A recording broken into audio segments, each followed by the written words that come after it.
Ótima tarde a todos, eu sou Felipe Nascimento, já estou aqui ao vivo no BMC Market. Aqui você fica por dentro de tudo que está mexendo com o mercado financeiro. As principais notícias repercutidas com o nosso time, comigo, Daniel Morales, ficando aqui até as 3h30 da tarde, nesse debate aqui com Alan Gani, também com Alexandre Cabral, e daqui a pouquinho a gente vai ter também por aqui o analista político Eric DK.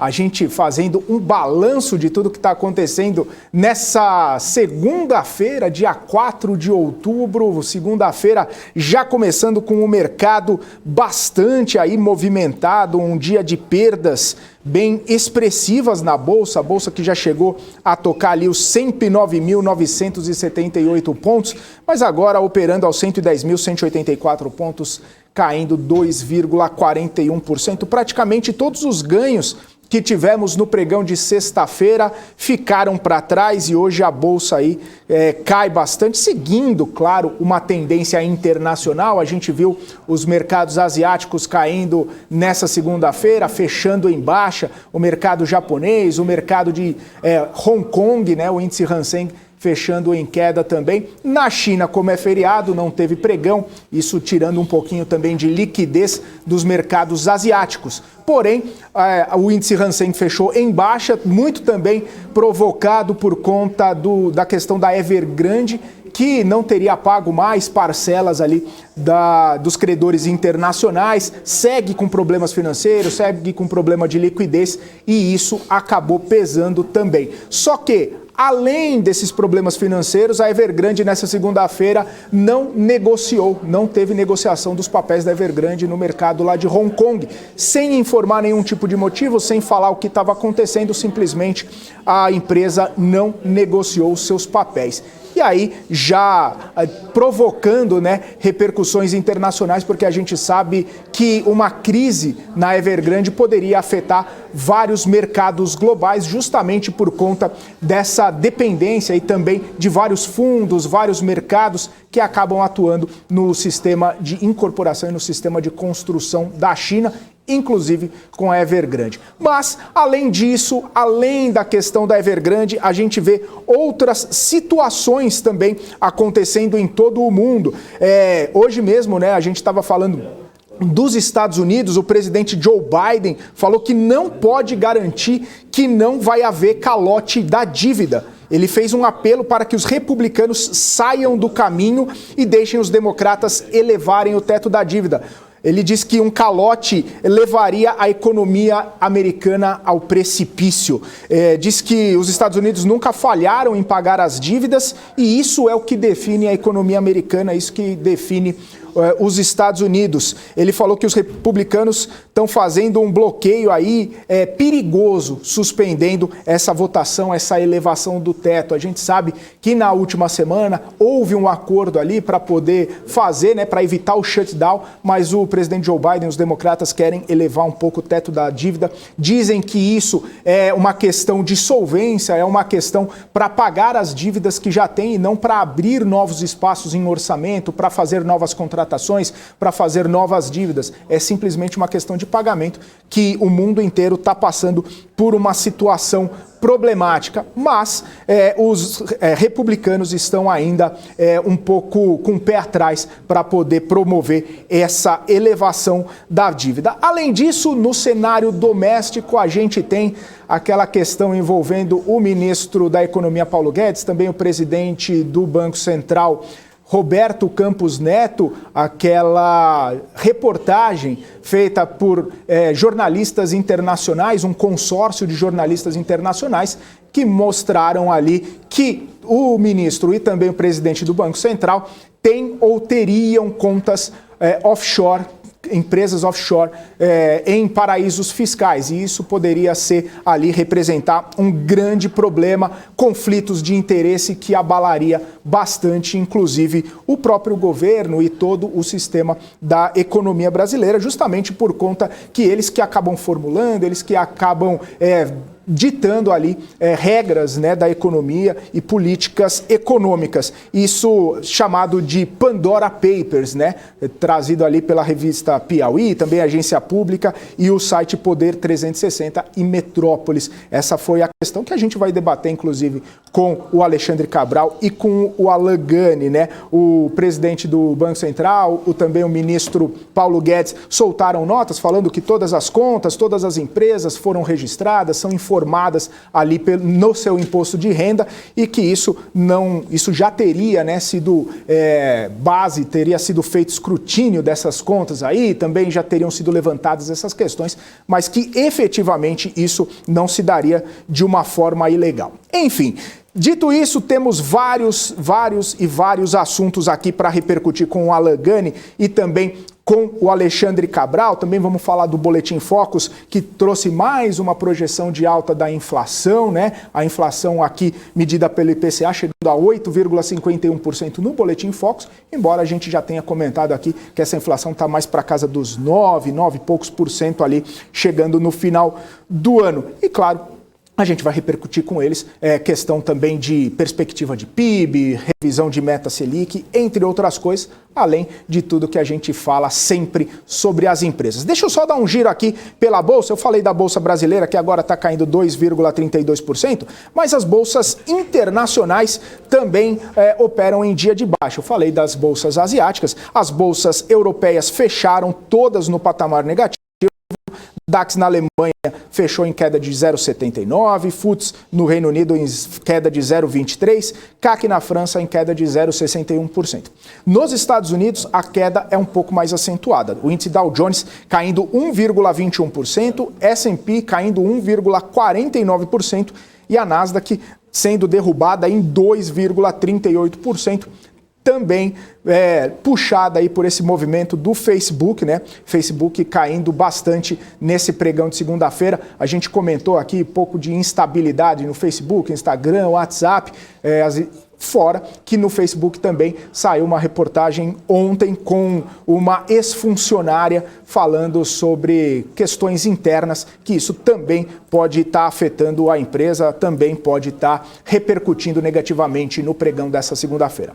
Bom, vamos falar então com os nossos analistas, os nossos professores, os nossos companheiros de todos os dias aqui, de todas as tardes, Alan Gani, Alexandre Cabral e também o Daniel Morales. Boa tarde mais uma vez, Morales. Boa tarde para você, Felipe Nascimento, Cabral, Gani, boa tarde a todo mundo que está acompanhando agora o BMC Marketing, que a gente segue junto até 3h30, hein? É isso aí, Morales, vamos juntos até 3h30. Boa tarde, Alan Gani. Boa tarde, Felipe, Morales, Cabral, vamos com tudo. É isso aí. Boa tarde, Cabral. Boa tarde, meu povo.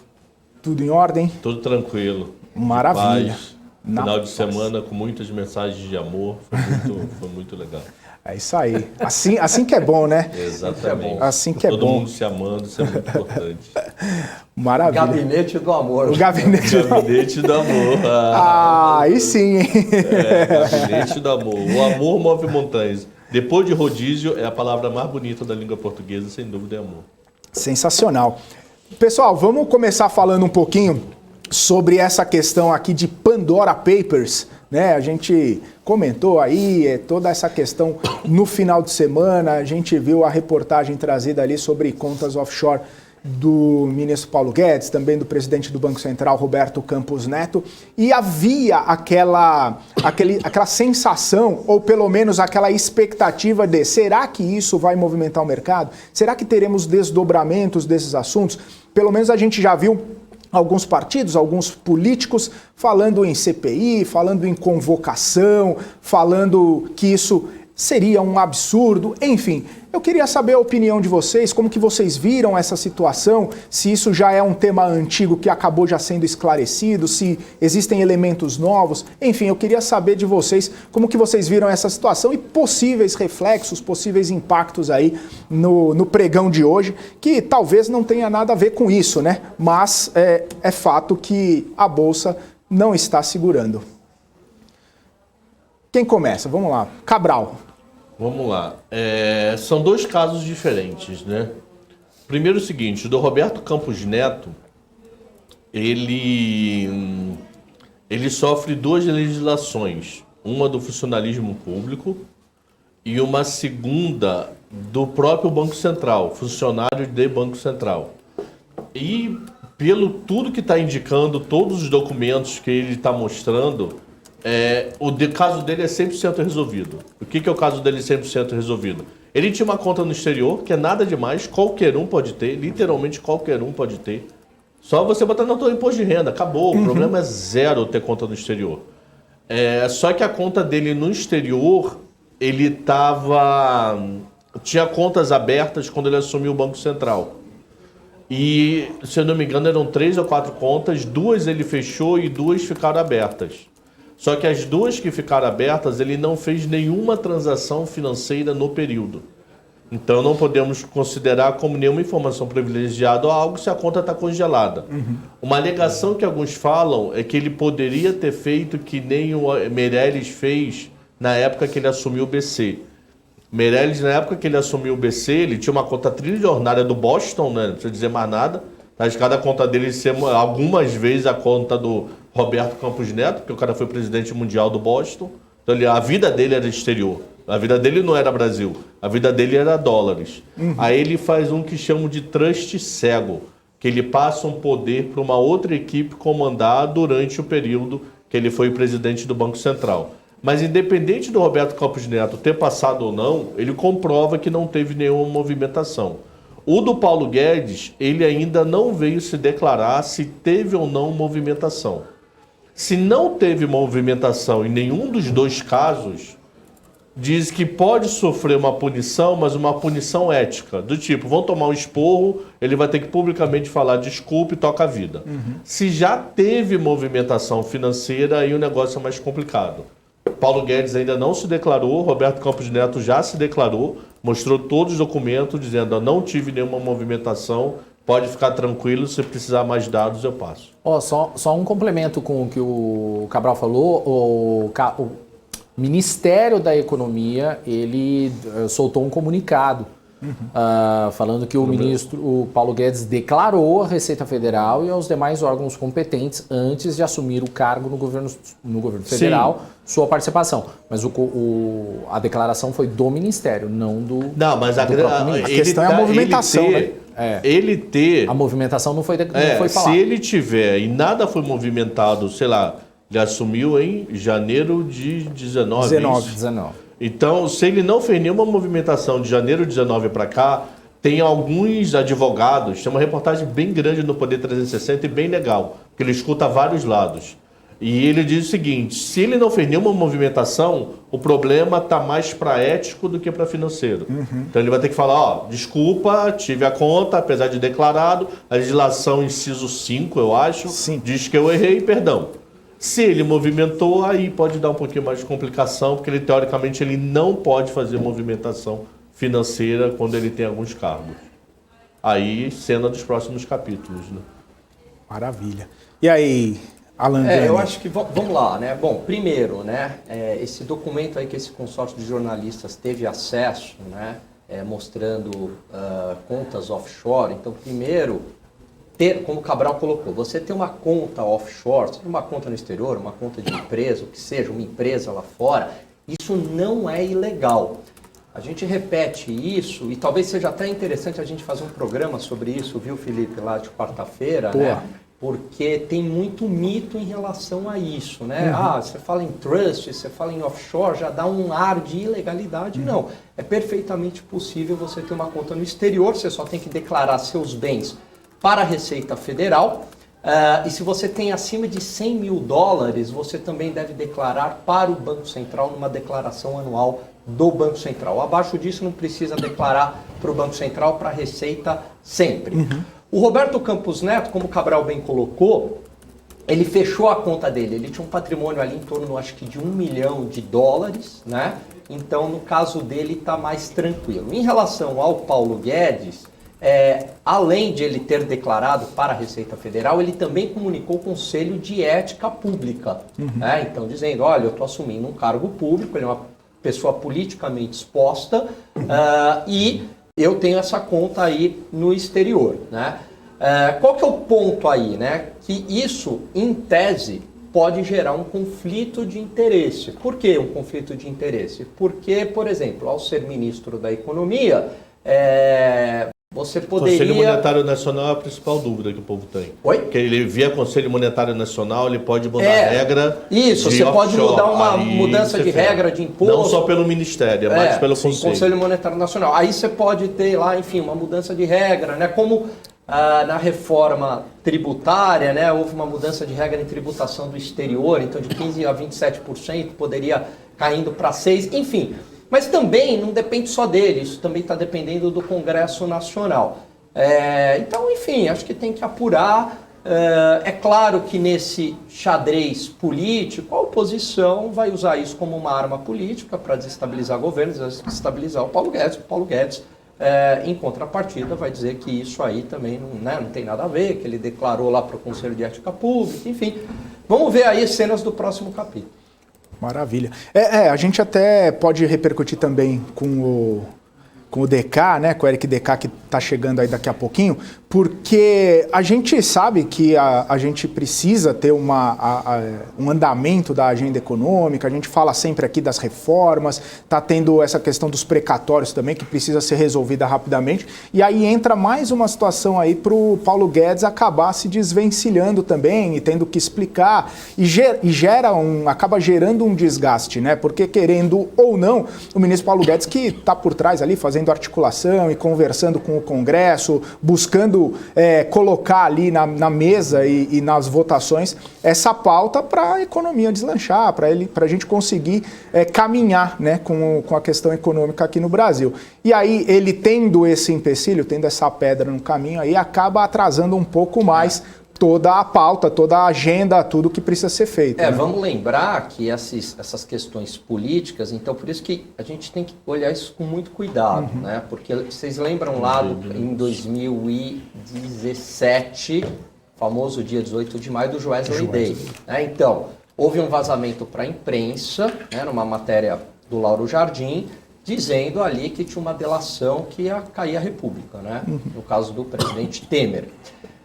Na hora que apuraram, não era tão comprometedor o quanto se imaginava, mas o estrago já estava feito. Foi até algo bastante interessante que a imprensa no dia seguinte fez um meia-culpa, pediu desculpas e tal, dizendo que deveria ter apurado o fato antes. Mas o ponto é que aquela delação custou uma reforma da Previdência. Por quê? Porque o Temer teve que se defender para ficar no cargo. E aí toda aquela agenda que ele havia construído e toda a articulação para a aprovação da reforma da Previdência não foi para frente. É claro que em proporções menores isso pode ocorrer com o Paulo Guedes. Já está difícil passar alguma reforma, né? As eleições estão caminhando. Agora, com esse ruído ou com esse problema, enfim, isso pode se tornar ainda mais difícil a aprovação de reformas. Mais difícil ainda. E isso é um sério problema, né? Porque aquela questão lá que a gente sempre fala, é um gatilho que precisa para a Bolsa andar bem, é um gatilho que a gente precisa para a economia melhorar, embora a gente veja aí o cenário que está um pouco mais complicado, mas são gatilhos que a gente precisa ver para destravar. Inclusive, a gente está falando desse cenário e de Bolsa e tudo mais, a queda de hoje talvez não tenha tanta relação com isso, porque a gente vê um cenário até internacional, um pouco mais de aversão ao risco, a gente vê também empresas internacionais e as empresas que estão liderando as quedas aqui também, não necessariamente muito a ver. Mas vocês acham que, de repente, tem algum reflexo no mercado hoje, essa situação, essa questão aí do Pandora Papers? Você vê alguma relação? Eu, Cabral? Pode ser você. E o Cabral posteriormente. Eu acho que é difícil a gente separar, né, o que é cenário externo, que está ruim lá fora também, né, o risco, quer dizer, o principal risco hoje da desaceleração global, um cenário de inflação alta, né, já chamando aí de estagflação. Então isso tem pesado para a Bolsa. Agora, eu acho que também tem esse fator interno na medida em que já estava difícil passar reformas, né? Agora, com esse caso, que, enfim, isso vai, né, gera aí alguma tensão política, fica mais difícil, sem sombra de dúvidas. Então, acho que isso pode estar sendo refletido, sim, nos preços. Maravilha. Cabral, você vê algum respingo aí, alguma relação nisso? Ou Pode até ter, mas eu não consigo mensurar, não. Porque lá fora tá bem estranho também. Eu não sei se já não estaria estranho sem o caso. Eu não sei se estaria... O dólar tá subindo em 44, se ele subiria em 40 sem o caso, ou subiria mesmo em 44, não sei. Eu juro que eu não sei. Eu, teoricamente, eu não vejo tanto problema, a não ser que Paulo Guedes tenha movimentado a conta. Aí pode dar...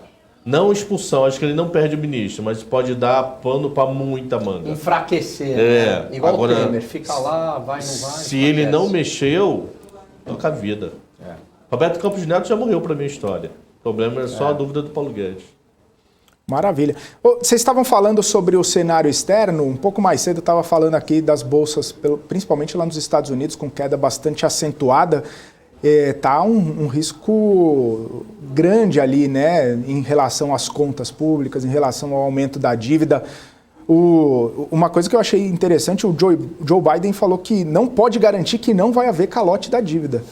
Eu achei isso muito, muito forte, assim, essa declaração do Biden, porque na semana passada mesmo a gente conversou que havia sido encontrado ali um meio termo, os democratas e os republicanos chegaram num acordo, o Joe Biden assinou ali a legislação que faria com que evitasse o shutdown, mas precisa ainda elevar o teto de gastos, né?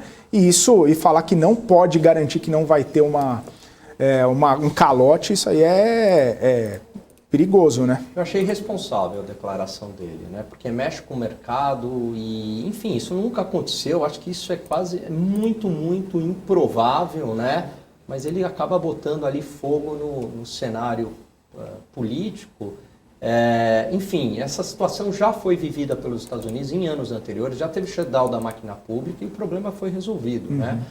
Os Estados Unidos é um país com instituições fortes, não chegariam num ponto de dar calote da dívida, né? Algum acordo haveria. Então, acho que foi uma declaração muito forte e responsável do Biden, né? E o Biden não anda muito bom da cabeça, né? Se isso fosse dia 2 de dezembro e ele vendo que está perdendo o Congresso, podia até ser. Mas agora, tipo, dia 2 de dezembro, ele perdendo o Congresso, ele ia jogar a população contra o Congresso. Aí o Congresso podia ser forçado a renovar mais um período aí do teto. Mas, porra, dia 4 de outubro é carência o nome disso. Mas o Trump, a gente tá falando dele aqui. Mas o Trump chegou a falar de calote, de um possível calote também no governo dele. Ele falou que isso poderia acontecer e que se acontecesse, ok. Não acho que é legal, né? Eu acho que o dependente aí do presidente, ele tem que fazer esse tom que não haverá, né? Acalmar São os comentários mercados. desnecessários, né, Gama? Acho que isso bota... Não adianta isso aí acaba mexendo muito com o mercado, né? A gente estava vendo mais Todo de mundo 1%. sabe que você não regula bem, Morales, mas ninguém fala, pô. O Bayard Borges está perguntando assim... exemplo, entendeu? É toda questão de... Ele está perguntando se o mundo inteiro calotear, o que acontece? A gente está vendo um movimento, né? Tem mais BMC, a gente Não tem dá mais... aula, uma cabana. A gente vai voltar para... Certo. Aqueles filmes de zumbi. Filme de zumbi. Cabral de sunga dando aula. A única coisa desse... Mas no 710 isso às vezes acontece. A única coisa que não pode acontecer é deixar de ter a pasta de dente patrocinando o sorriso. Você me deu uma boa ideia. Né? O sorriso. Uma boa ideia. Esse sorriso. Muito bom. Sempre que ele é tímido, ele põe a mão na boca. Eu gosto. Pessoal. Mas essa questão do calote, a gente está falando dos Estados Unidos, mas tem a Evergrande também que simplesmente hoje, sem motivo, não negociou ações na Bolsa de Hong Kong e falou que pode ser que vai rolar um calote mesmo. Não tem... De hoje é 260 milhões de dólares, né? Não tem informação de que pagou aquela lá, anterior, não tem informação de que vai pagar essa. Foram 3 anteriores, ele honrou a que estava em yuan. E tiveram 3, uma em yuan e 2 em dólares. As 2 em dólares ninguém confirmou até agora o pagamento. A de yuan confirmaram o pagamento. E a terceira em dólar é hoje. Então, até amanhã vai ter alguma reportagem aí entrevistando alguém em Hong Kong para ver se caiu a grana. E a gente lembra daquele movimento lá das estatais chinesas comprando participação da Evergrande para dar liquidez para ela poder pagar a dívida, né? Onde foi parar esse dinheiro? Será que esse dinheiro acabou ainda não entrando na contabilidade da empresa para ela poder fazer o pagamento? Aí é complicado. Você fala o quê? De 1 bilhão e pouco? 1 bilhão e pouco, mas tem alguns milhões... Mas às vezes eu vendi para você pagar eu mesmo, né? Não entendi. Você me deve, então eu te vendo. Sim. Aí eu te dou a grana, só que você me deve, então eu não te dou a grana. Não, mas aí... Eu compro a tua sociedade com a tua dívida. Entendeu? Você era sócio do meu banco. Sim. Aí você fala, quero ir embora, tá bom. Aí eu te tiro da sociedade e te mando um cheque de 1,5 bi. Opa, o Felipe me deve 1,5 bi. Segura o cheque de volta. Aí fica no 0 a 0. Então eu te tiro da sociedade e você tira essa dívida. Supondo, não estou afirmando. Entendi. Mas nada impede de ter sido isso. Como tudo da China é mistério, vamos descobrir daqui a algum tempo.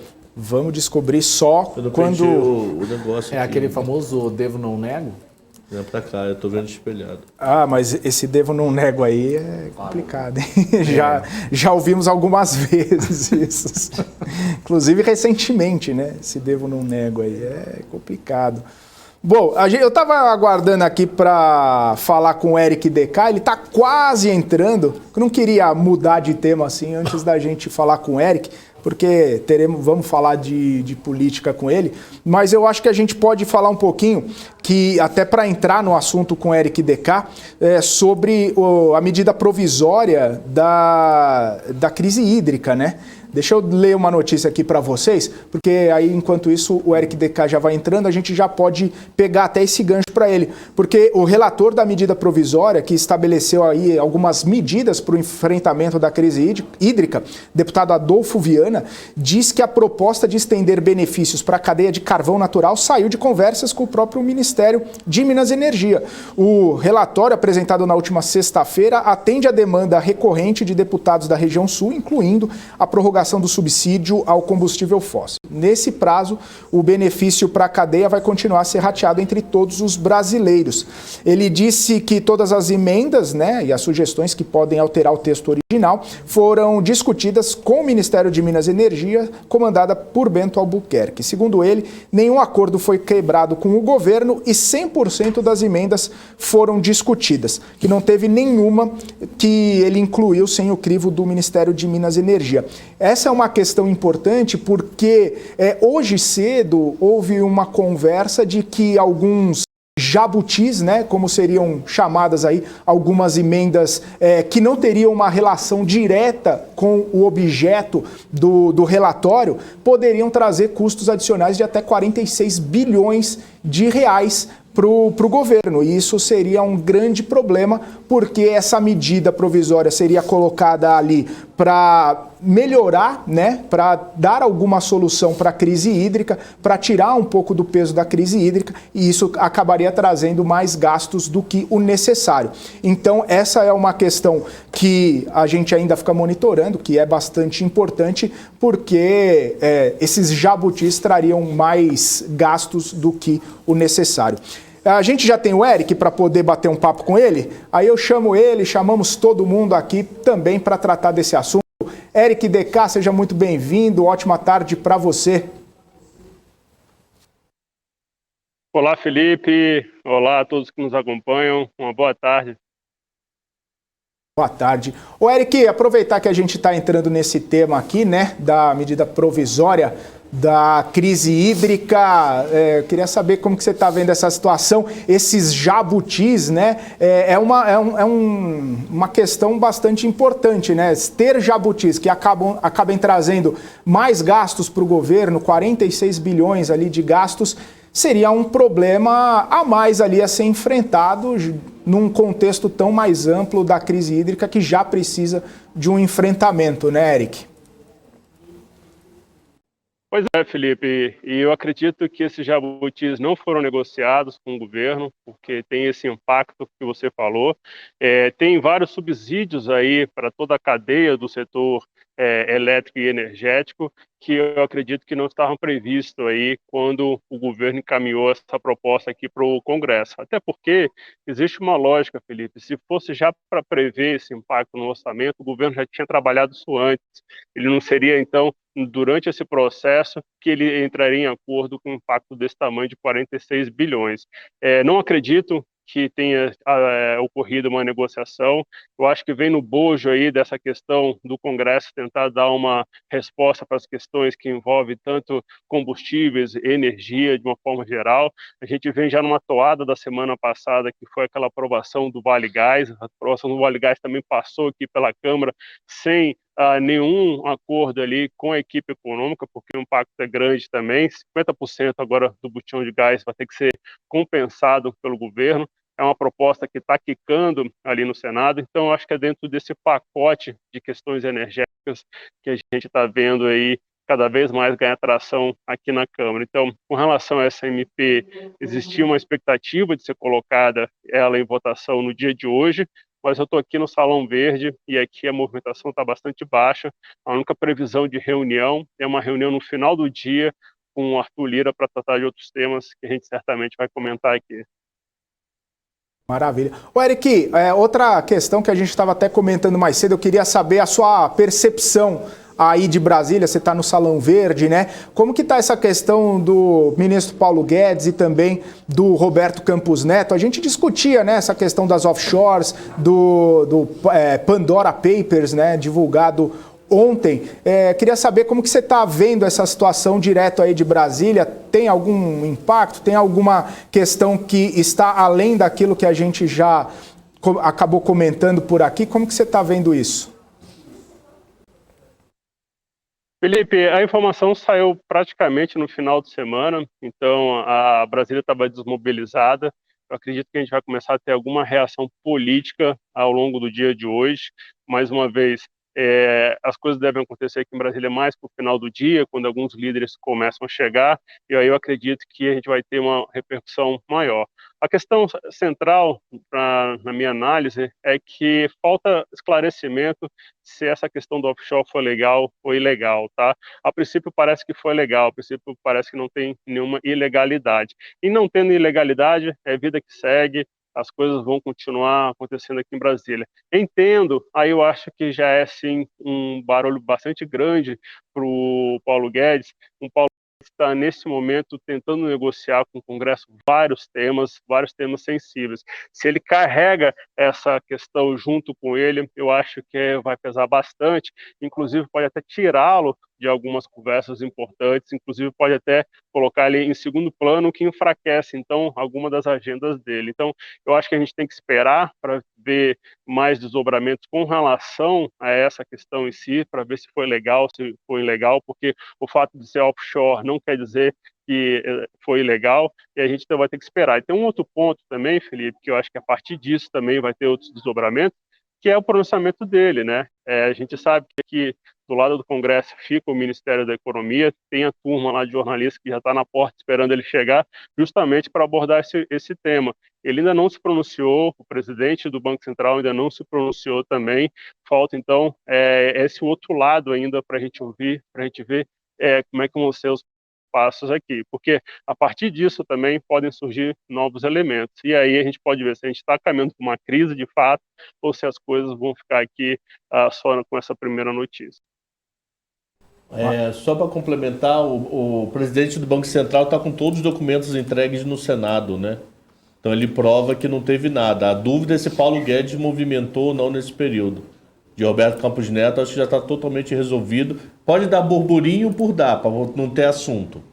Mas o problema, a dúvida é se PG mexeu ou não durante o período, né? Uhum. Cabral, chegaram os documentos, mas acho que ainda falta a turma analisar esses documentos. Acho que em algum momento isso vai ser passado para a imprensa e é ali que eu acho que vai se debruçar para ver se teve algum problema. Então, acho que ainda pode ter, sim, alguns desdobramentos. A gente tem que esperar agora o que sai desses documentos que foram apresentados, né? E aí, se for no meio de um dia quente, isso pode trazer volatilidade. Se acharem alguma irregularidade ali no processo, isso pode ensejar aqui comissões para investigar o caso. E aí eu acho que a gente entra numa rota de crise bastante grande, porque você botar um presidente do Banco Central ou um ministro da Economia como foco principal de investigações, eu acho que isso aí pode, num momento muito ruim para a questão da agenda econômica, pode botar eles numa rota de colisão aí muito grande. O Eric, a minha análise agora há pouco era bastante parecida com a sua, né? E a minha pergunta é a seguinte: se vamos supor que não tenha nenhuma irregularidade, enfim, mas esse ruído já gerado em torno do Paulo Guedes e dado que a aprovação de reformas já estava difícil, você acha que este ruído, mesmo que não tenha nada, já é suficiente para que não ande as reformas? Fazendo aqui uma analogia, lógico que nas devidas proporções, o que foi o Joesley Day no caso do Temer, que no final das contas não tinha nada, mas foi o suficiente para enfraquecer e não andar a reforma da Previdência? Eu acho que a gente não pode comparar as duas coisas não, tá? Eu acho que o momento do Joesley Day foi um momento que o presidente Michel Temer estava ganhando tração numa agenda aqui, mas não tinha apoio popular nenhum, e quando caiu essa bomba, a turma pegou essa bomba e começou a emparedar o presidente. Emparedar no sentido de começaram a tirar tudo que eles podiam tirar do governo federal, com cargos, emendas e o que fosse. Então, foi uma gota de sangue que caiu dentro do oceano, e os tubarões aqui do Congresso perceberam essa gota de sangue e foi para cima. É assim que eu retrato o Joesley Day. Esse fato agora, eu acho que não. Esse fato, mais uma vez, eu acho que pode acontecer nos próximos dias? Convocação do ministro e do presidente do Banco Central para esclarecer, não ficar só nessa questão aí da apresentação de documentos. A gente deve ver, sim, nesses próximos dias aqui, a apresentação nas comissões aqui de requerimentos de convocação ou convite para eles se explicarem.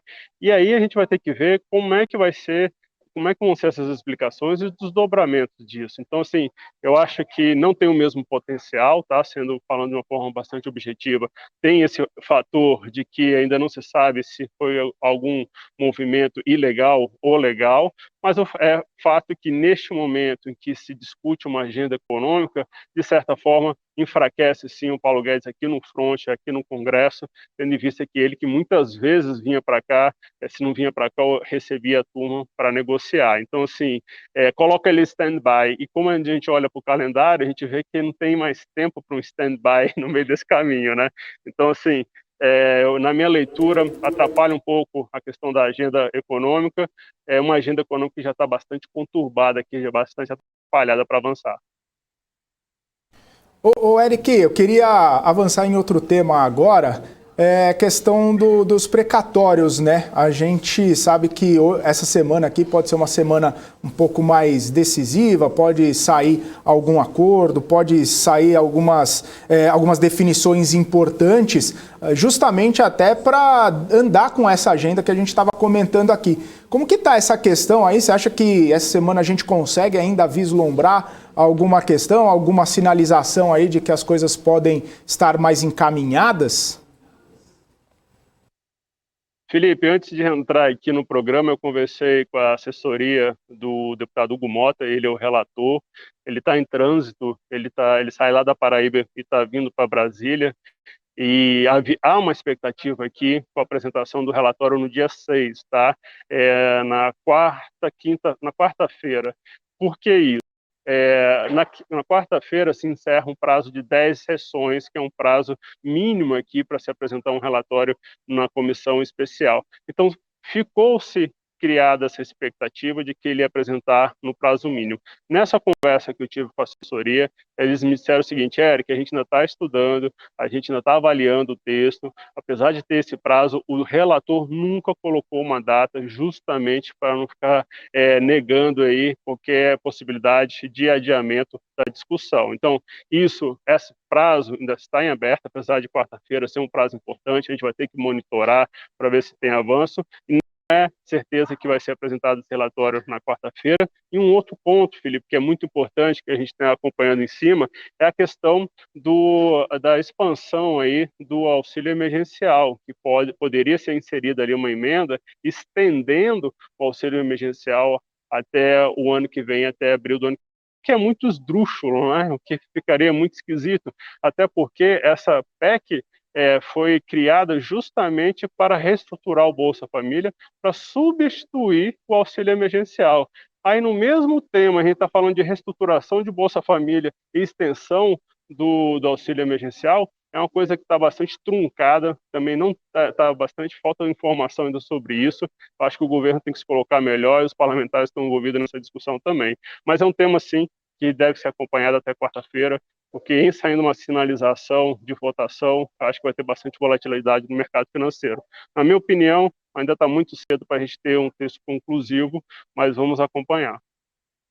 Deixa eu tirar uma dúvida contigo, Eric. Durante o final de semana, quer dizer, entre sexta e domingo, eu não sei que dia certo, Pacheco deu a declaração que é temerário apostar as fichas na reforma do imposto de renda para o Auxílio Brasil, porque para mim essa reforma pode diminuir a arrecadação. Tem alguma mensagem aí que eu vou mexer nessa reforma no Senado? É um ótimo ponto, viu, Cabral? O que estava acontecendo? O Paulo Guedes, de uma forma até inteligente e estratégica, foi para a imprensa e começou a bater o bumbo dizendo o seguinte: se não tiver reestruturação do Bolsa Família, é porque não teve a reforma tributária do imposto de renda, porque vai ser com os recursos da reforma do imposto de renda que a gente vai bancar aí a reestruturação. E isso, Cabral, politicamente é muito ruim para qualquer parlamentar ficar com esse carimbo de que não teve aumento do Bolsa Família em um ano eleitoral, porque eles não votaram uma proposta aqui.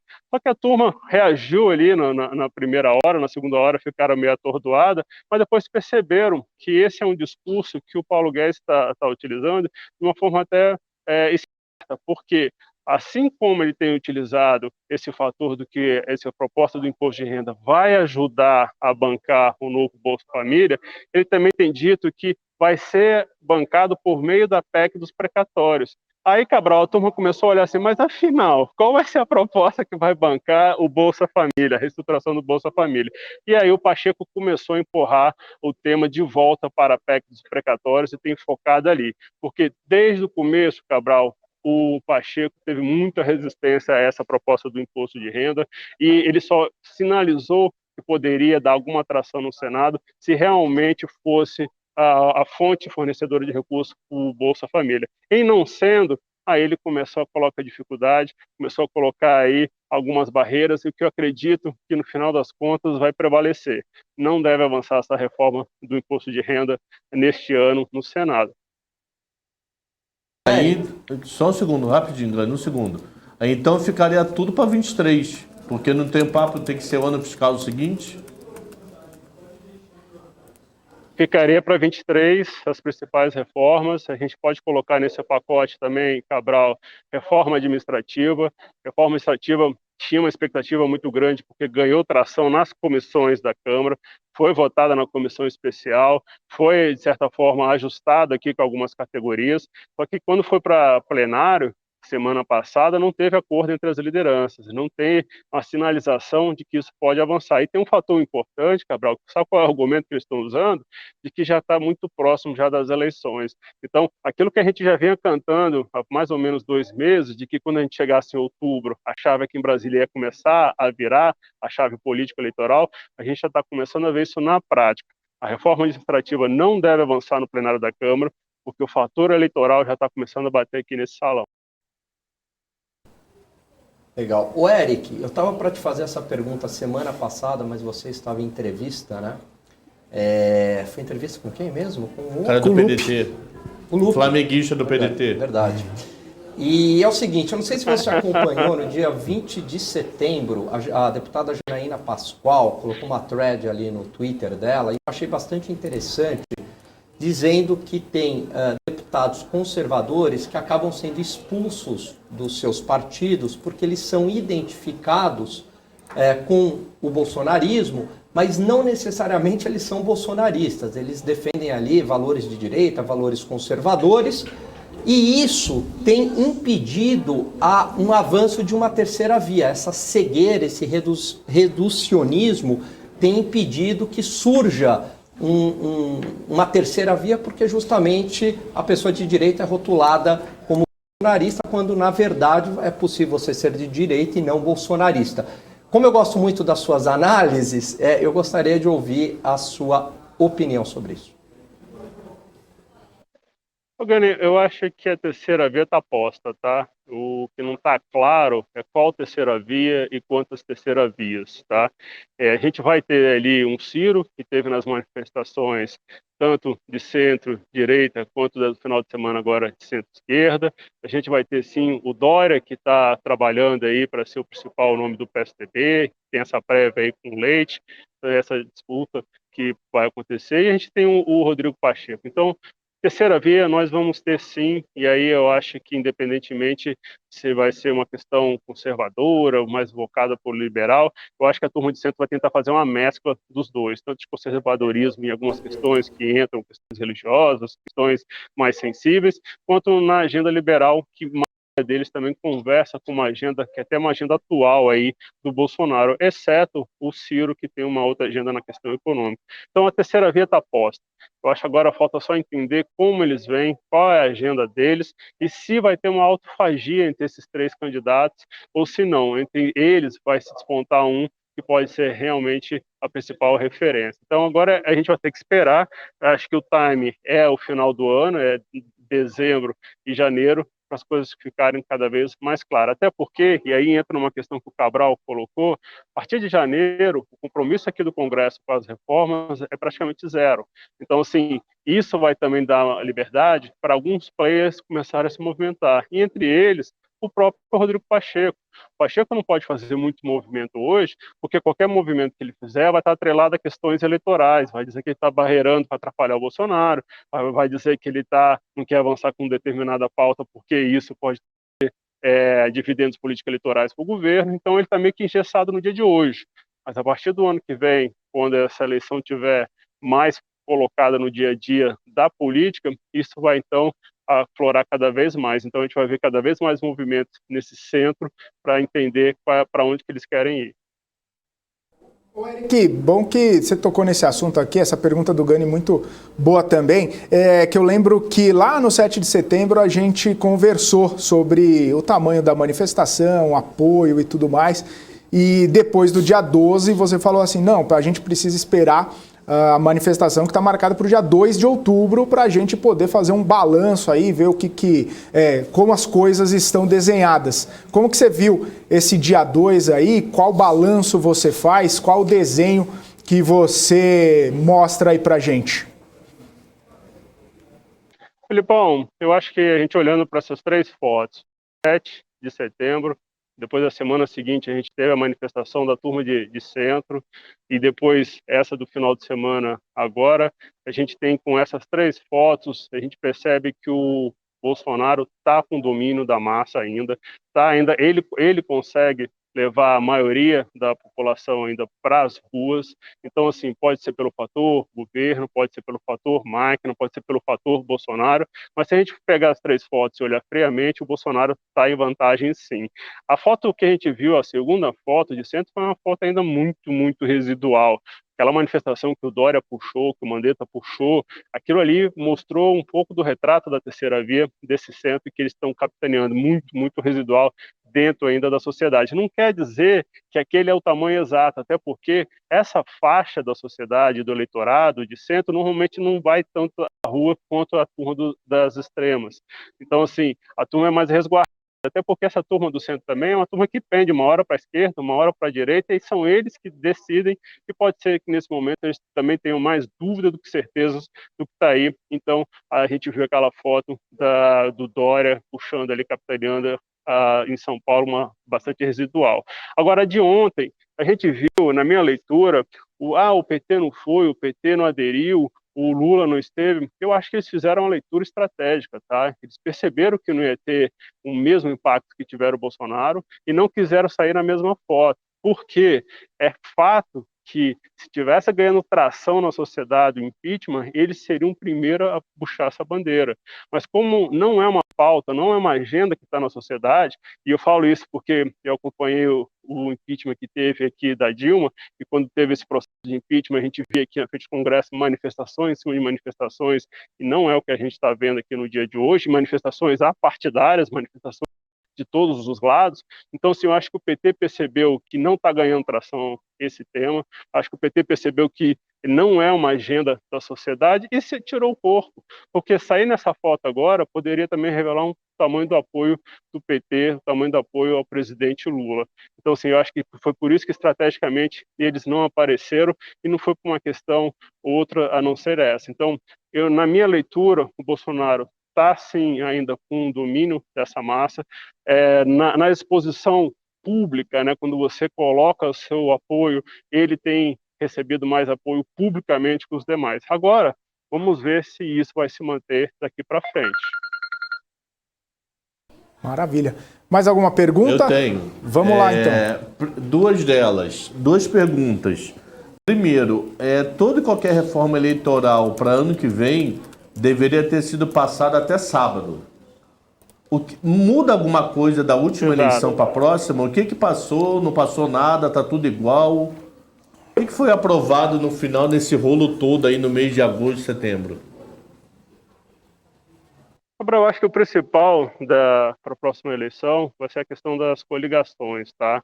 A ideia qual que é?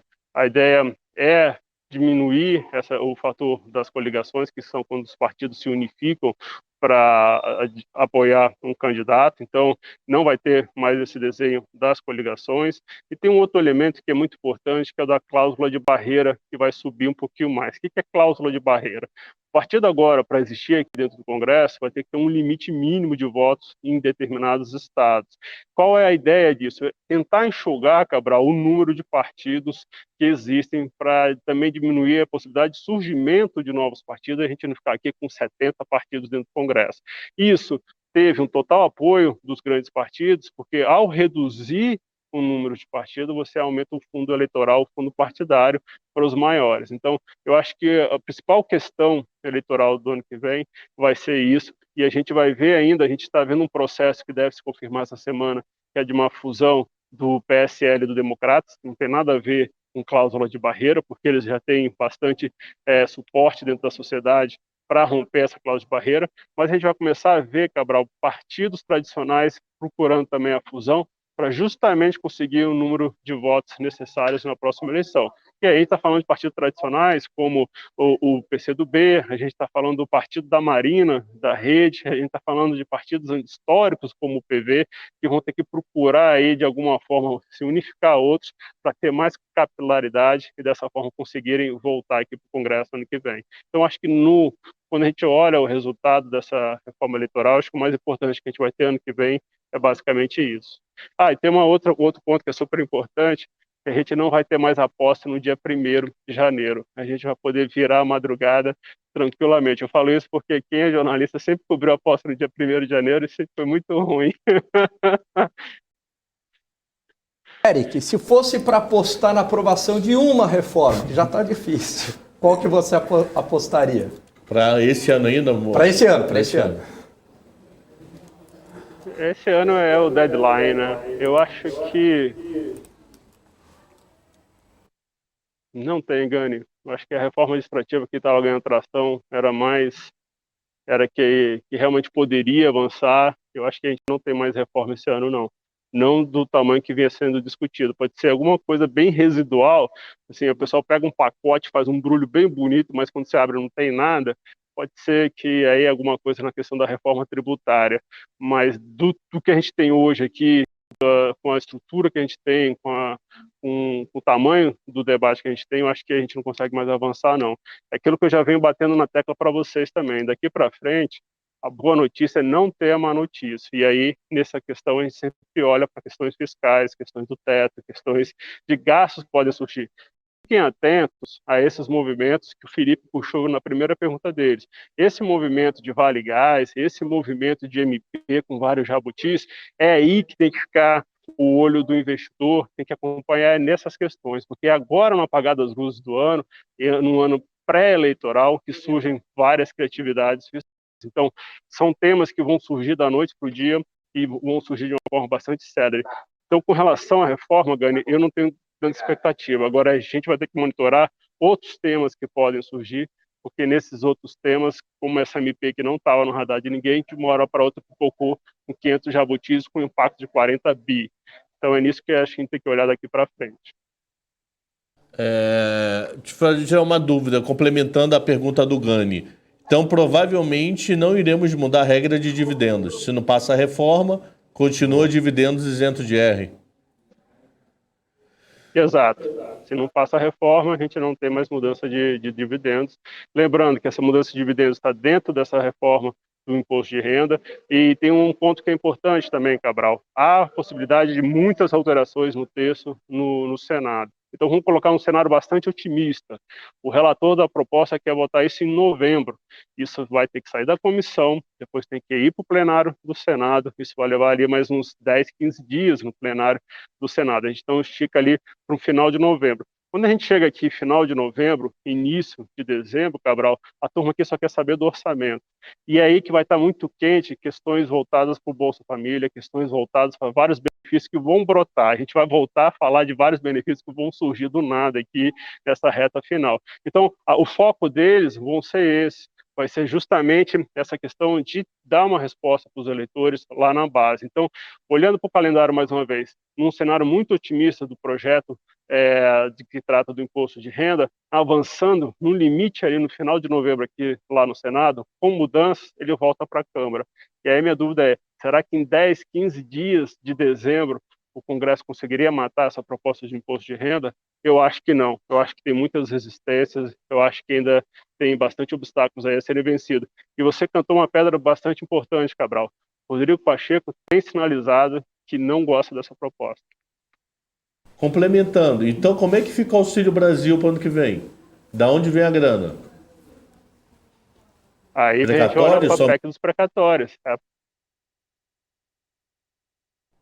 IOF, né, o Eric? Exatamente. Também? A gente vai ter que...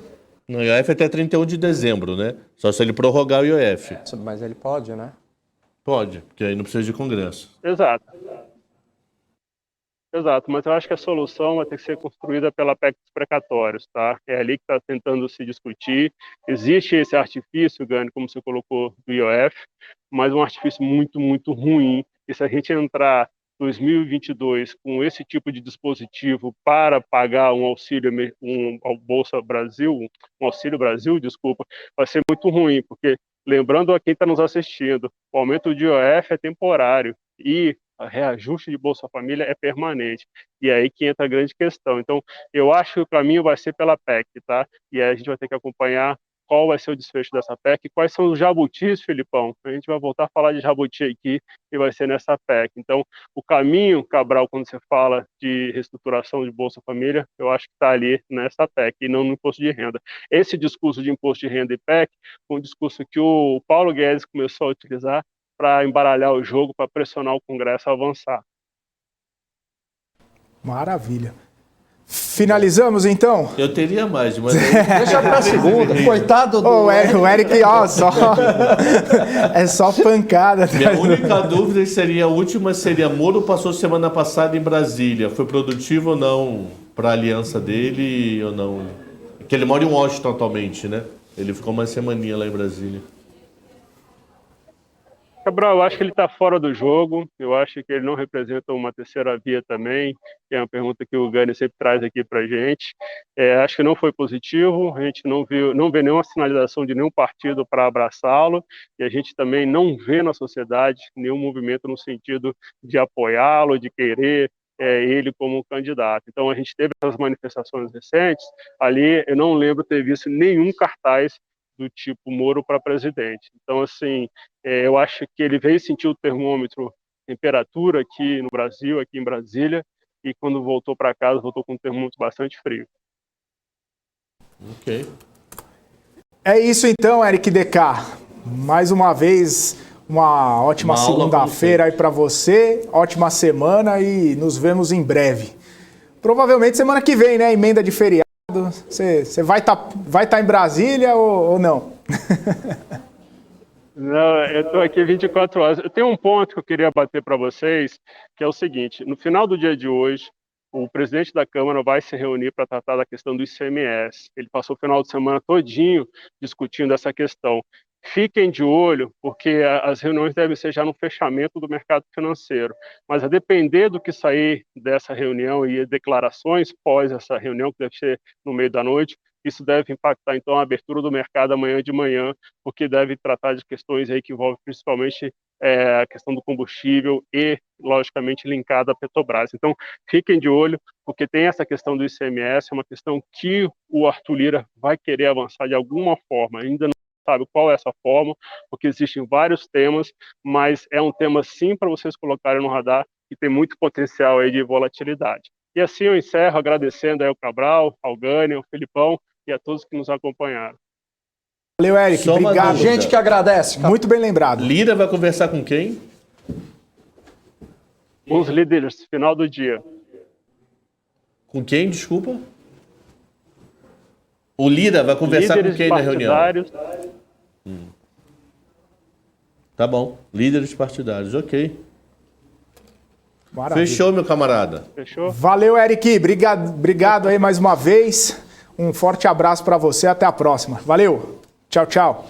É isso aí. Esse foi o Eric Decá, analista político, aqui trazendo todas as informações lá de Brasília, as novidades, falando em Petrobras, ICMS. Daniel Morales, você está com as informações aí no gatilho para a gente seguir um pouquinho nesse assunto, para a gente bater um papo aí, ô Morales? Conta pra gente.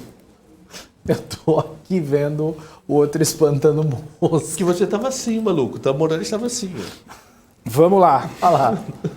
Não, olha, na realidade, Felipe, eu tô aqui acompanhando o mercado nesse momento, eu tô tentando abrir o negócio aqui da Petrobras, mas eu não tô conseguindo. Eu acho que tá vindo junto com como é que se diz? Com o WhatsApp que está caindo também. Mas olha só, o Ibovespa agora aqui nesse momento caindo 2,25% aos 110.362 pontos. Aqui nas altas a gente só tem 6 papéis, tá aí, Petrobras, Petri 4, 2,32%, Petri 3 aqui, 2,20%, PetroRio, alta também 0,87%, Marfrig, 0,19%, JBS 0,06%, Braskem 0,03% nesse momento. Baixas aqui nesse momento, todo o resto. Interbanco com menos 10,94%, BID 11, BID 4, 10,33%, Banco Pan 8,38%, Americanas S.A. 7,84%, Lojas Americanas com 7,12%, Via com 6,76%, Eletrobras 6,49% e o dólar subindo aí 1,57% aos R$ 5,46. Informação aqui da Petrobras que eu tenho aqui, que o governo desistiu de incluir os dividendos da Petrobras na proposta que cria um fundo de compensação à alta de combustíveis. A ideia é que o fundo seja composto por recursos da própria área, mas sem avançar sobre os dividendos, o lucro distribuído a acionistas da empresa, para não implicar no uso de recursos do Tesouro e não virar alvo de questionamentos de investidores estrangeiros da estatal. Há uma minuta de texto em construção na Casa Civil com o objetivo de suavizar o preço na bomba de combustíveis e que prevê tanto mudanças no ICMS quanto na criação do fundo. De acordo com integrantes da equipe econômica, no lugar dos dividendos, o fundo contaria, melhor dizendo, com recursos oriundos de ativos da Petrobras, da venda de subsidiárias e ações da Pressal Petróleo S.A., que é braço da União criada no governo de Dilma Rousseff, que atua na gestão do modelo de exploração do petróleo. A soma dessas fontes renderia um fundo robusto, mas ainda não se sabe se permanente, Felipe. Legal, Morales, obrigado. Quero chamar aqui, vamos falar com o Gani e com o Cabral também, porque a gente estava falando ali, o Eric Decá trouxe essa informação, que o Lira vai se reunir com líderes de partidos para falar sobre a questão do ICMS. No fim de semana, o general Silvio Luna disse que se houver represamento de preços, olha só, vai haver desabastecimento de combustível, né? Essa questão aí está sendo bastante colocada, né, sobre a Petrobras. e o Gani iria fazer uma apresentação aqui, mas a gente vai deixar para amanhã, inclusive com esses reflexos da conversa com o Lira, né, Gani? Exatamente, né? Amanhã eu trago um modelinho microeconômico que todo político deveria conhecer, né? As leis ali de oferta e de demanda antes de sair falando em controle de preços, e aí a gente vê o que a ciência, a teoria diz sobre controle de preços. Controle de preço impacta bastante na empresa, né? Impacta bastante na empresa. Qualquer declaração, a gente vê ali a empresa movimentando, né? É isso aí. Maravilha. Ô Gani, eu vou pedir agora pro Daniel Morales para ele dar uma falada aí um pouco sobre o Boletim Focus, que você tem um compromisso agora, volta amanhã, mas a gente vai seguir falando aqui de IPCA, vamos falar de Selic, vamos falar de PIB.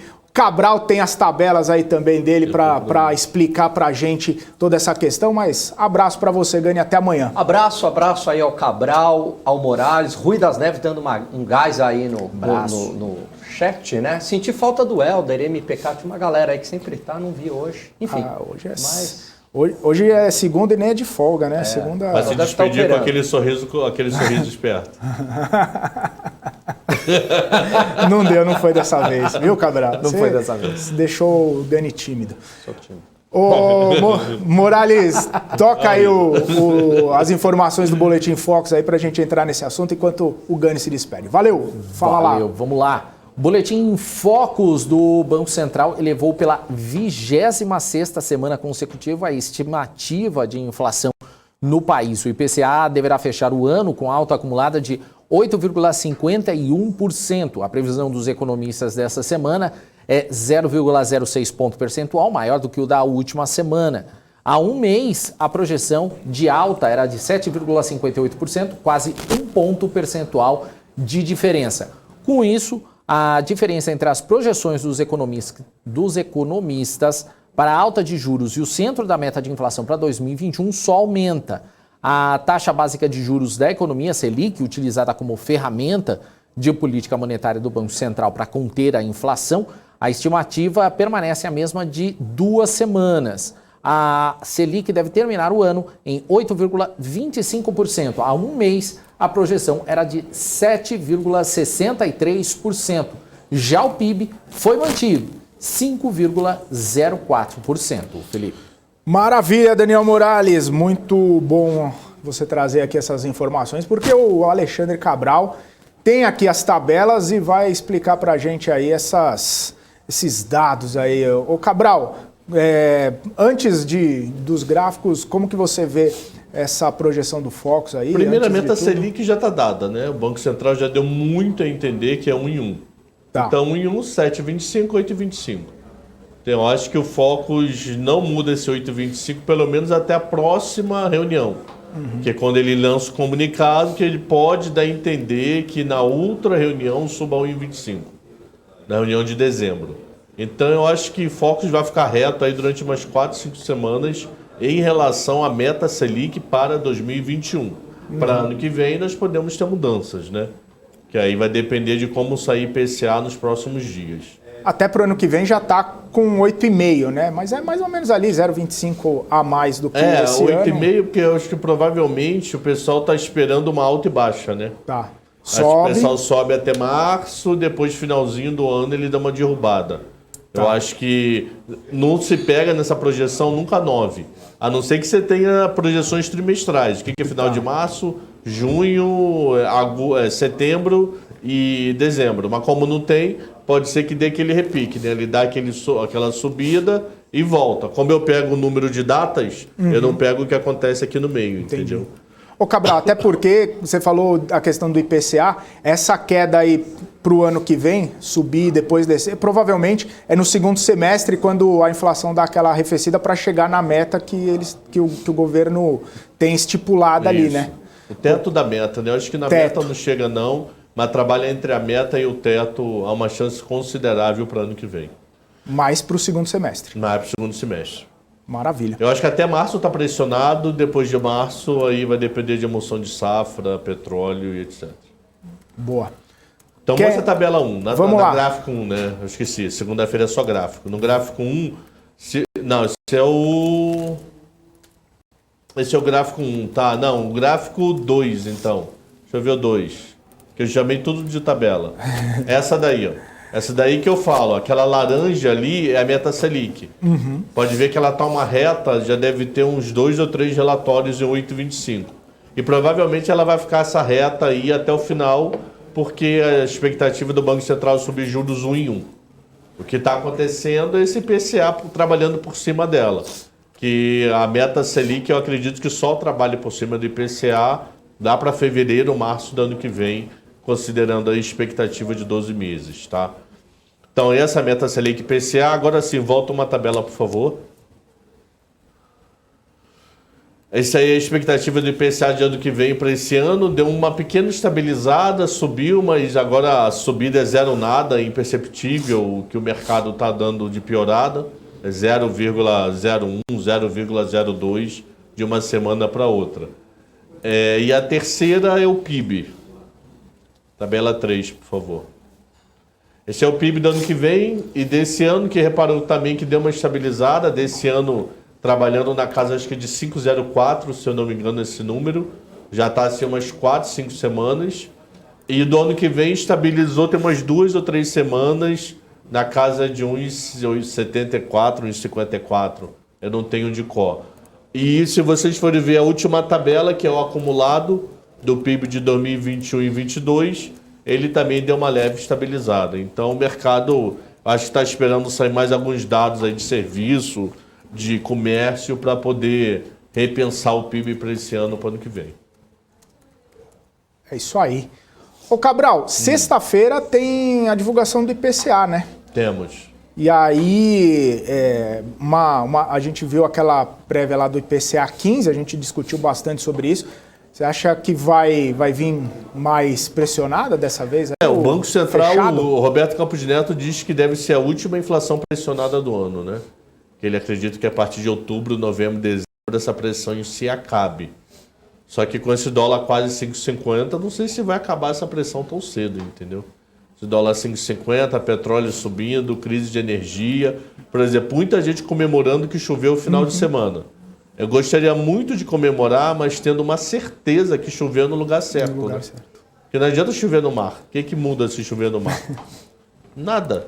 Tem que chover em cima de reservatório. Eu me lembro da outra crise. Eu não lembro que ano foi a outra crise. Sei lá, outra crise pesada que nós chegamos a ter até apagão. Eu acho que foi 2002, 2001, 2000, coisa 2001. assim. Foi 2001, que teve alguns dias de muita chuva. Muita chuva. Só que choveu no lugar errado. Aonde chovia era rio, que virava mar. Ele não chegava a empoçar nenhum local que tinha alguma bacia para produzir energia ou água suficiente para dar para a população. Um dos dois. Então choveu o famoso no lugar errado. Então vamos ver se essas chuvas aí de final de semana foram bons locais, que produza água para consumo ou água para energia, ou se vai virar rio virar mar e nada acontece. Então temos que esperar alguns próximos dias aí, que com certeza Sabesps da vida vão se declarar. Tem que torcer para... Inclusive, eu estava vendo a previsão do tempo em alguns lugares aqui em São Paulo, semana inteira de chuva, principalmente na minha casa, lá é semana inteira de chuva. E se essa chuva acabar indo para algum reservatório, pelo menos a gente está perto de alguma represa lá, hein? Pelo menos Você onde tá eu perto de moro. represa? Eu tô em São Bernardo, então tem algumas represas ali por perto. E você viu que saiu o boletim da Sabesp hoje falando que o reservatório aí do sistema Cantareira chegou em 29,9%. Mas tá vindo de cima para baixo esse número ou de baixo para cima? De cima para baixo. Entendeu? De 30 para 29 ou de 28 para 29? De 30 para 29. Isso é... Porque podia ser efeito chuva e tá indo para 29. Não, é ao contrário, é efeito seca. De cima para baixo. E ele está em fase já de restrição, que é necessário que o índice esteja abaixo dos 30%, já que é um nível já considerado crítico. Ô Cabral, e aí a pergunta que fica é a seguinte, né? No chat lá um monte de gente comentando sobre varejo, um monte de gente comentando sobre esse trimestre aqui, que geralmente o último trimestre acaba sendo melhor para o varejo. Eu queria saber como que você vê esses reflexos aí dessa inflação no mercado, também de repente até nesse varejo, né, que está bem pressionado, bem prejudicado nos últimos pregões aí, nos últimos meses. Como que você avalia essa situação? Eu aí? acho que varejo para ambiente familiar, você pode ter uma boa venda considerável no Natal devido a Natal reprimido. Você está com 2 natais que está assim, sem um consumo absurdo devido à Covid. Que é o Natal de 20... Não, 2 natais não, Natal de 20, do ano passado, perdão. Um Natal. Então eu acho que esse Natal, para venda de varejo, principalmente ligado à roupa, eu acho que tem uma chance de um potencial muito grande. Muito grande. Não quer dizer que eu vou dar de presente televisão no liquidificador. Mas roupa eu acho que tem, mesmo com juros aí, eu acho que tem uma demanda reprimida animal de presente, entendeu? E aí dá para fazer... Dá para olhar com carinho o setor, sem dúvida. Em detrimento dos varejos mais de móvel, eletrodoméstico, esses grandes varejistas. Melhoram no Natal também, mas eu não sei o quanto eles irão melhorar o suficiente. O Natal deles é o Black Friday, né? Vamos ver como é que eles vão estar posicionados para o Black Friday, que é o período do ano que vence quase todas as minhas assinaturas. Vence de jornal, de tudo, porque do Black Friday eu faço festa. Eu faço festa. Então é quase tudo ali vence nesse período. Só não dá para ser metade do dobro, né, Cabral? Não, pô, o pessoal ligado à imprensa faz uns descontos animais mesmo. Já peguei assim, folha durante 6 meses a R$1,90 por mês. Poxa. Aí já peguei toda a editora Abril por R$60. Então é um período bom aí que vence todas as minhas assinaturas. Oi? Que, mano? Você comprou Abril? Deixa pra lá, é só Ô Cabral, tem um debate interessante aqui. O L. Júnior falando assim, então vai reprimir mais um Natal porque a galera não tem grana para gastar. Aí o Luiz fala assim, pô, o shopping tá lotado, como que o pessoal não tem grana? Até se tem, porque o Caged tá dando muita contratação, né? O nível de contratação tá grande. Que podemos ter compradores medrosos, que isso eu acho que foi um dos que ajudou a segurar o PIB do segundo tri. Compradores medrosos com uma possibilidade de piora, segurando compra. Isso pode ter. Mas Caged está provando que todo mês está contratando 200, 300 mil pessoas. Então eu acho que não vai ser... Não te digo que as pessoas estão milionárias, mas elas não estão desempregadas tanto quanto estavam no passado. Então eu acho que dinheiro não falta no sistema. O problema é propensão ou não a consumir com medo de 22, entendeu? O Raulzinho falou que passou o domingo junto com você, Cabral, das 9 às 4. Foi 9 horas às 4 e quarta-feira tem mais. Quarta tem mais. Ô Cabral, a gente estava falando um pouco mais cedo aí desse movimento da CVC, que a CVC informou aí que sofreu um ataque hacker, ainda não divulgou, claro, a extensão, quais tipos de dados e tudo mais, mas a ação agora caindo 6,27%.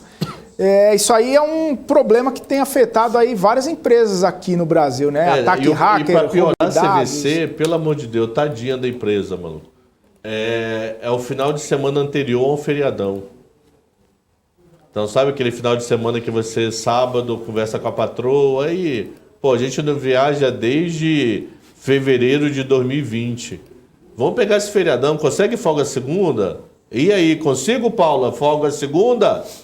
Consigo, Paula? Oi, aí Paula. eu ia ver, Paula, consigo folga segunda? Ó, já estão respondendo ali, ó. Aí, o que acontece? O diretor já está respondendo que não. Não tô olhando para ele, tô de costas. Ô, Paula. Aí, eu consigo folga segunda?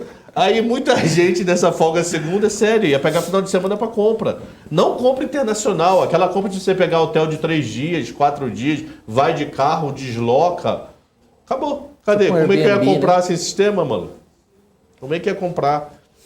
Quando a gente foi agora para Beto, pô, o preço de hotéis via CVC era assim. Os caras devem espremer muito lá, Balneário, porque o preço era bem melhor do que qualquer concorrência. Era muito louco isso. Então, pô, você pega um final de semana desse, bonitinho, feriadão, semana que vem, eu vou comprar como? Não tem sistema. O cara longe de quebrar, mas sentiram, vão deixaram de ganhar uma grana ontem. Devido a esse feriadão lindo que até agora, que vai ter, né? Pelo menos não atingiu quem já comprou, né? Pelo Não, menos é o que eles falaram. de dados não deu nenhum problema. Mas o problema é que os novos compradores não tiveram. Porra, domingo antes do feriadão. Aí já era. Que data linda para fazer compra. Migra tudo para os concorrentes, né? Né? O Rafael falando, já pensou o Cabral indo parar em outro destino com a CVC? Compra para um lugar e vai para outro. Da minha esposa muito vida louca mesmo. Que quase deu separação. Ela parou um avião em Congonhas. Avião na boca da pista. E era o primeiro para subir. É uma história muito rápida. Fala, em um minuto eu conto essa história. Não, pode contar em mais. Posso contar em mais? Ela estudava, fazia um curso, uma pós sábado de manhã. Então a gente passava um final de semana no Rio, um em Santos e um em São Paulo. Um no Rio e um em São Paulo. E esse final de semana era no Rio. Como eu tinha um negócio para resolver sábado de manhã com meus pais, eu fui na sexta pro Rio. E ela falou, acaba a minha aula, vou para o aeroporto, pego um avião, tô aí pra gente já almoçar no sábado. Tá bom. Aí ela pegou o avião, tava lá, portão 8. Ela entrou, minha esposa pensando em ontem, portão 8, não sei o quê. Portão 8 é força de expressão, um número. Portão... X. Aí a menina foi lá, ok, pode entrar. Ela foi, pufa, sentou na cadeira dela. Quando ela senta na cadeira dela, veio uma menina, essa cadeira é minha. Aí ela falou, eu mudo, sem nenhum problema. Aí chegou a aeromoça, por acaso tá passando a aeromoça falou, deve ter dado algum problema. Como tem vaga, tá vazio, quer dizer, não tá cheio o suficiente... perguntou pra menina que tá em pé, comanda você se mudar, você tá em outro lugar? Não, tá bom, segue a vida. Aí o avião começou a taxiar, bonitinho, taxiando. Aí a menina que tava do lado dela começou a rezar. Começou a rezar, e suava frio rezando. Minha esposa resolveu dar uma de psicóloga. Ainda bem, porque senão não ia existir isso aqui. Senão... Aí ela resolveu dar uma de psicóloga. Oi, menina, você tá passando mal, alguma coisa? Poxa, quer que eu peça uma água? O voo é rapidinho. Daqui até o Rio é 40 minutos. Pô, rapidinho, chega lá. Aí ela falou que foi a frase que ela mais odiou na vida, ela escutou agora. Não, tia! Ela falou que queria ir esmurrar a menina. Não, tia. Não, tia, esse voo vai direto para Porto Seguro. Que mané Porto Seguro? Ela não fala mané, né? Mas que Porto Seguro? Esse voo vai pro Rio. Não, tia, esse voo é daquela empresa que tem número 1 de corrida, sabe a primeira palavra? Esse voo é dessa empresa quase todo fretado e a excursão do colégio nós estamos indo para Porto Seguro. Nossa. E o avião já na beira da pista já assim na Bandeirantes, né? Porque ia subir sentido litoral. Ela, para esse avião! Sensacional. Aí ela levantou, para esse avião. Aí o que houve?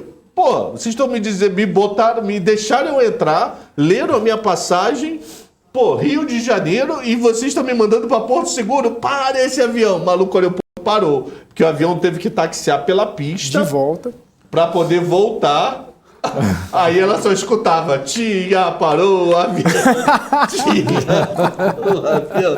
Aí o avião parou, o outro avião que ela ia já estava atrás, também teve que voltar para poder ela trocar de voo. Eu só digo uma coisa, se ela fosse para Porto Seguro, não, como é que é acreditar nessa história? Que ela pegou o avião errado e foi parar na passarela do álcool. Amor, sem querer tô na passarela do álcool. Ia dar rod, maluco.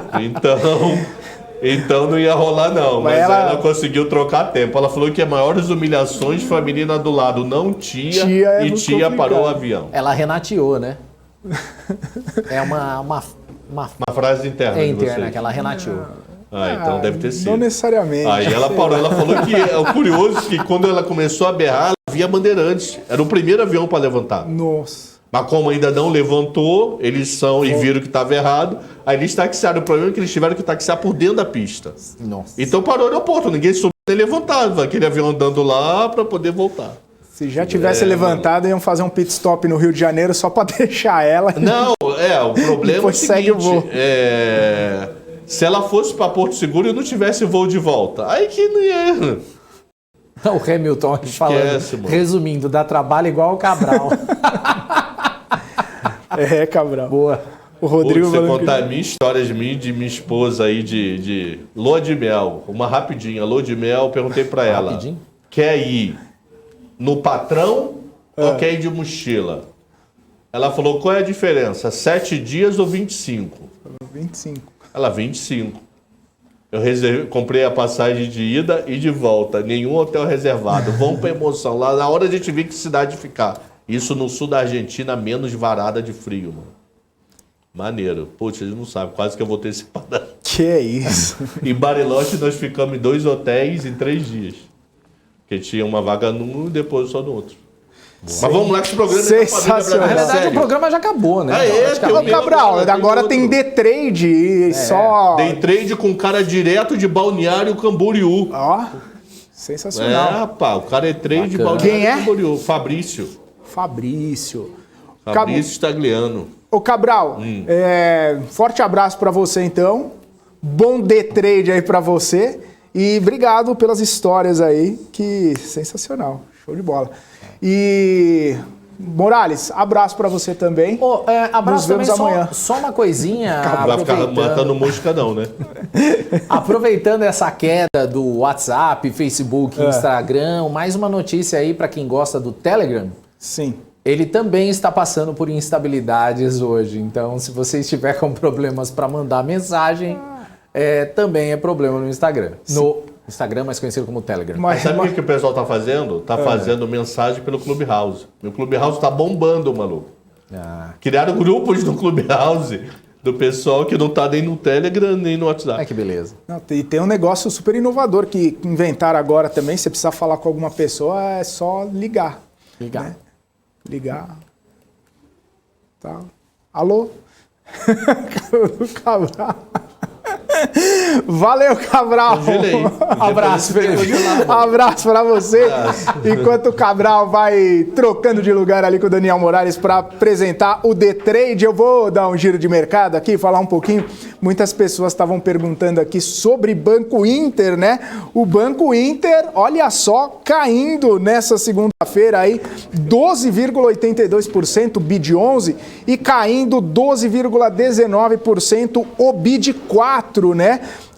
Tá dando continuidade aí essas perdas que vieram desde a semana passada, à exceção da última sexta-feira, onde o Banco Inter acabou sendo o líder das altas, subindo mais de 9%, hoje caindo mais de 12%, liderando as quedas do Ibovespa, porque em prévia operacional divulgada nesta segunda-feira, o banco apontou que a provisão se manteve constante em relação aos trimestres anteriores, representando 2,5% da carteira de crédito ampliada do terceiro trimestre desse ano.